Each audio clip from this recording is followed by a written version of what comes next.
Today we're reviewing How to Train Your Dragon. This is how you do a live action remake. This, for me, was absolutely fantastic. It stayed very much true to the original text, so to speak, in terms of that animation that we know and love. How to Train Your Dragon is the newest live action remake and the first one of DreamWorks that has now decided to follow Disney into this live action remake space and remake some of their original animated classics into live action versions. This movie was fantastic because it was down to that casting for me. All of the cast was perfectly cast versus their animated counterparts, and the director who directed the original movie, Dean DeBois, is actually the director of the live action remake. So the authenticity is there in terms of the creative team who worked on that animation movie is now working, of course, on that live action movie, so they know exactly what they want the characters to achieve throughout the story. Casting was fantastic. Hiccup was brilliantly cast. We had Astrid as well, who played a perfect character in my opinion. Also Nick Frost in there, as well as Gerard Butler, who reprises his role. He is the leader of the clan, I suppose,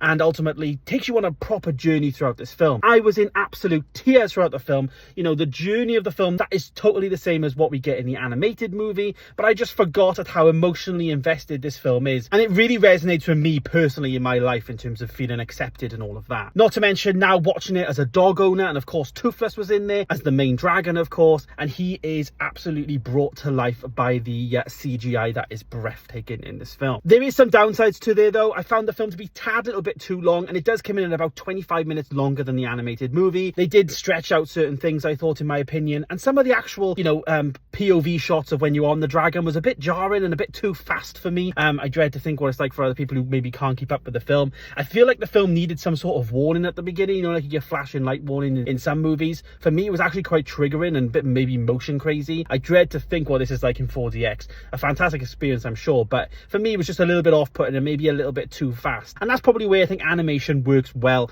for this type of film. But exceptional movie. I was in tears, as I say.